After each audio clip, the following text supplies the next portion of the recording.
নমস্কার বন্ধুরা, শ্রাবণী রান্নাঘরে আপনাদের সবাইকে স্বাগত জানিয়ে আমি প্রতিদিনের মতো আবারও আজকের একটা রান্নার ভিডিও নিয়ে আপনাদের সামনে চলে এসেছি। আজকের আমি আপনাদের লাউ ডাল বানিয়ে দেখাবো। আশা করি আপনাদের ভালো লাগবে। তার জন্য কিন্তু আমার পুরো ভিডিওটা আপনাদের দেখতে হবে। আর দেখা শুরু করার আগে একটা লাইক দেবেন, সুন্দর একটা কমেন্ট করবেন আর শেয়ার করতে ভুলবেন না। তাহলে চলুন আজকের আমি লাউ ডালটা কীভাবে বানিয়েছি সেটা আপনারা একবার দেখে নিন। রান্নাটা করার জন্য প্রথমে আমি এখানে দেখুন গ্যাসটা অন করে একটা কড়া বসিয়ে দিয়েছি। এইবারে আমি কড়ার মধ্যে দিয়ে দেব প্রথমে মুগের ডাল। এখানে কিন্তু বেশ কিছুটা মুগের ডাল আমি এখানে দিয়ে দিলাম। দিয়ে মুগ ডালটাকে প্রথমে ভেজে নেব। শুকনো খোলায় কিন্তু ডালটাকে প্রথমে খুব ভালোভাবে ভেজে নিতে হবে। আর আমি প্রতিদিনের মতো আপনাদের একটা কথাই বলবো যে প্লিজ আমার ভিডিওটা আপনারা টেনে টেনে দেখবেন না, পুরো ভিডিওটা দেখুন। আশা করি আপনাদের ভালো লাগবে। দেখুন আমি কিন্তু প্রথমে ডালটাকে গ্যাসটা একেবারে লোতে করে দিয়ে সুন্দর করে ভেজে নেব, যাতে ডালটা সুন্দর করে ভাজা হয়ে যায় অথচ পুড়ে না যায়। এইভাবে কিন্তু ডালটাকে প্রথমে ভেজে নিতে হবে। ডালটা আমার এখানে সুন্দর করে ভাজা হয়ে গেছে। ডালটা আমি এখানে ভেজে নিয়েছি। এইবারে আমি ডালটাকে আলাদা করে ঢেলে নেব। ডালটা কিন্তু আলাদা করে ঢেলে রেখে দিতে হবে। ডালটা আমি আলাদা করে তুলে রেখে দিয়েছি। আর অন্যদিকে দেখুন আবারও কিন্তু কড়াটা ভালো করে মুছে পরিষ্কার করে বসিয়ে দিয়েছি। এবার কড়ার মধ্যে দিয়ে দিলাম জল। এখানে কিন্তু কড়ার মধ্যে বেশ কিছুটা জল দিয়ে দিলাম। দিয়ে জলটাকে প্রথমে একটু গরম হতে দেব। জলটা আমার এখানে দেখুন গরম হয়ে গেছে। আর অন্যদিকে যে ডালটা ঢেলে রেখেছিলাম সেটাও কিন্তু খুব ভালোভাবে ধুয়ে পরিষ্কার করে নিয়েছি। এইবারে আমি ডালটাকে এর মধ্যে দিয়ে দিলাম। ডালটা কিন্তু ভালো করে ধুয়ে নেবেন, কারণ ডালটা বাইরে থেকে নিয়ে আসা হয় আর ডালের মধ্যে অনেক নোংরা থাকে। তাই ডালটা কিন্তু খুব ভালোভাবে ধুয়ে পরিষ্কার করে নিয়ে তারপরে রান্না করতে হবে। এবারে কিন্তু ডালটাকে আমি একটু ভালোভাবে সেদ্ধ করে নেব। আর ডালটা সেদ্ধ করার সময় দেখবেন যখন এই যে সাদা সাদা ফেনাগুলো উঠবে তখন কিন্তু এটাকে একটু ফেলে দিতে হবে। ফেলে দিয়ে ডালটাকে একটু ভালো করে সেদ্ধ হতে দিতে হবে।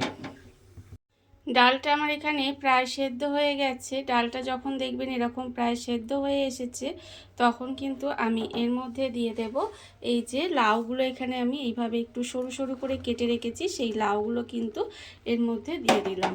লাউগুলো এর মধ্যে দিয়ে এইবার আমি এই সময়তেই দিয়ে দেব কয়েকটা কড়াইশুঁটি। কড়াইশুঁটিটাও কিন্তু আমি এর মধ্যে দিয়ে দিলাম।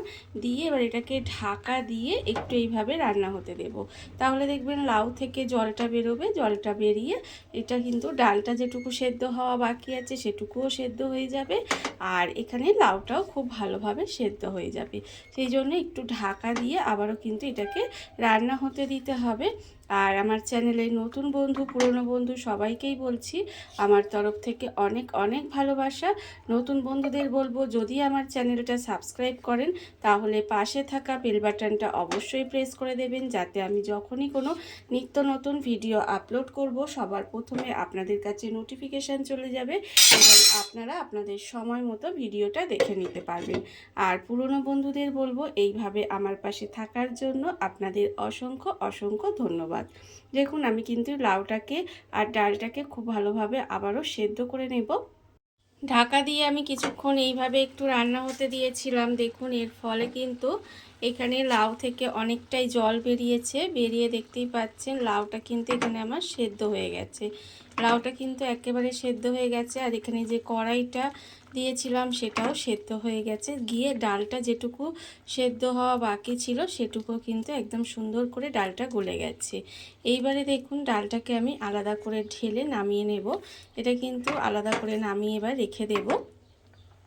ডালটা আমি আলাদা করে ঢেলে রেখে দিয়েছি। আর কড়াটা আমি একটু ধুয়ে পরিষ্কার করে নিয়েছি। এইবারে আমি এর মধ্যে দিয়ে দেব সর্ষের তেল। এখানে কিন্তু রান্নার জন্য আমি সর্ষের তেল ব্যবহার করছি।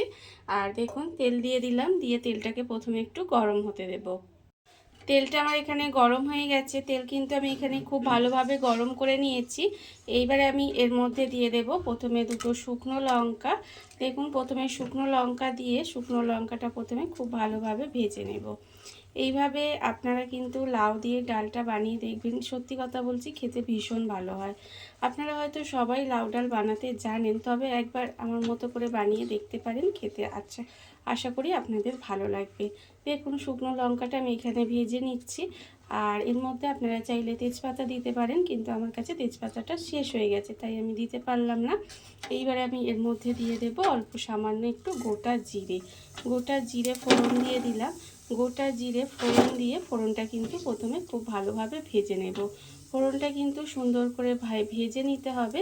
আর যখন দেখবেন এটা খুব সুন্দর করে ভাজা হয়ে গেছে, তখন আমি এর মধ্যে দিয়ে দেব টমেটো।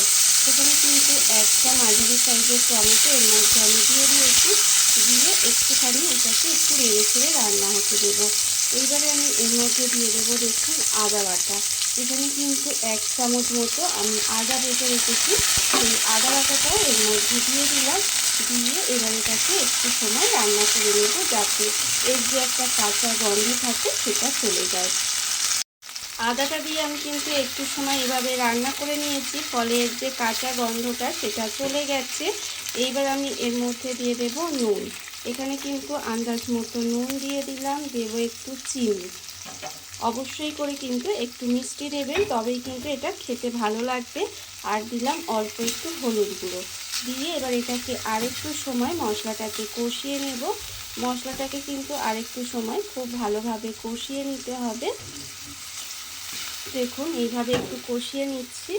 আর এর মধ্যে কিন্তু অল্প সামান্য একটু ডালেরই জল দিয়ে দেব। বাইরের কোনো আর জল দেওয়ার দরকার নেই, অল্প একটু ডালের জলই দিয়ে দিলাম। দিয়ে এবার এই মশলাটাকে খুব ভালোভাবে একটু কষিয়ে নেব। মশলা কিন্তু খুব ভালোভাবে কষিয়ে নিতে হবে। মশলা আমার ভালোভাবে কষানো হয়ে গেছে, মশলাটা ভালোভাবে কষিয়ে নিয়েছি। এইবার আমি এর মধ্যে দিয়ে দেব এই যে লাউ যে সিদ্ধ করে রেখেছিলাম ডালের সঙ্গে, আর সেটা কিন্তু এর মধ্যে দিয়ে দিলাম। দিয়ে এবার এটাকে খুব ভালোভাবে একটু মিশিয়ে দেব। মিশিয়ে কিন্তু এটাকে খুব সুন্দর করে রান্না হতে দিতে হবে।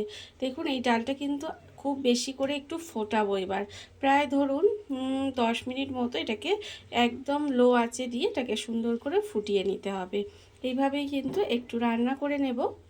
ঢাকা দিয়ে আমি কিছুক্ষণ এইভাবে রান্না হতে দিয়েছিলাম। আর দেখুন ডালটা কিন্তু একদম সুন্দরভাবে রেডি হয়ে গেছে। এটা কিন্তু খেতে ভীষণই সুন্দর হয়। এইভাবে আপনারাও বানিয়ে দেখতে পারেন, আশা করি আপনাদেরও ভালো লাগবে। দেখুন লাউ ডাল আমার একেবারে রেডি হয়ে গেছে। এইবার আমি গ্যাসটা অফ করে দেব আর আপনাদের পরিবেশন করে দেখাবো ঠিক কেমন হলো। দেখুন বন্ধুরা, বাড়িতে থাকা কত অল্প উপকরণে কত অল্প সময় কত সুন্দর একটা লাউ ডালের রেসিপি তৈরি হয়ে গেছে, আপনারা দেখতেই পেলেন।